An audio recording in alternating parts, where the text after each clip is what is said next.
తెలంగాణ ముఖ్యమంత్రి రేవంత్ రెడ్డి ముఖ్యమంత్రి పదవిని తీసుకొని 2 సంవత్సరాలు అయింది. ఒక్క సంవత్సరం నాకు అవకాశం ఇవ్వండి, అభివృద్ధి అంటేటో చేసి చూపిస్తానా. నేను కూడా ఆయనకు పూర్తి మద్దతుగా సీఎం కాకముందు, సీఎం అయిన తర్వాత ఒక 10-15 స్టేట్మెంట్స్ ఇవ్వడం మీరు చూశారు.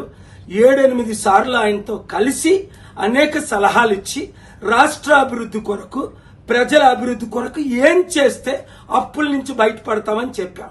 కానీ ఆయన వినలేదు సరికదా, ఎగ్జాక్ట్ గా ఆపోజిట్ చేసి నేను ఇచ్చిన సలహాలకు అన్నిటికీ వ్యతిరేకంగా పనిచేసి ఈ రోజు తెలంగాణ రాష్ట్రాన్ని సర్వనాశనం చేసినందుకు తక్షణమే ఆయన రాజీనామా చేయాలి.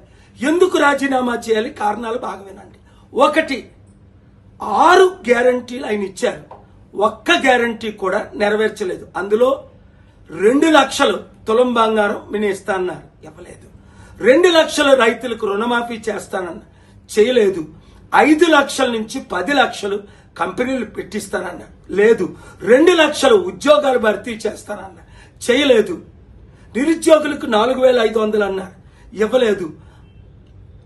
మహిళలకు 2,500 అన్నారు, గ్యాస్ సిలిండర్. ఇలాగ చూసుకుంటూ పోతే 100 వాగ్దానాలకి కంటే ఎక్కువ ఇష్టం వచ్చినట్టు, నోటుకొచ్చినట్టు అబద్ధ వాగ్దానాలు ఇచ్చి ఓట్ల కొరకు అందరినీ మోసం చేశానని ఆయనే ఒప్పుకున్నారు. ఇప్పుడేంటి, డబ్బు లేదు, నన్ను కోసికి తినండి అంటున్నారు. అలాంటప్పుడు హైదరాబాదు దేశంలో నెంబర్ 1 సిటీ, అన్ని సిటీల కంటే. అలాంటి హైదరాబాదు రియల్ ఎస్టేట్ ఇప్పుడు పడిపోయింది. అపార్ట్మెంట్ ₹1,00,00,000 ఉన్నది 50 లక్షలు అయిపోయింది. ఎకరం ₹1,00,00,000 ఉన్నది 50 లక్షలు అయిపోయింది.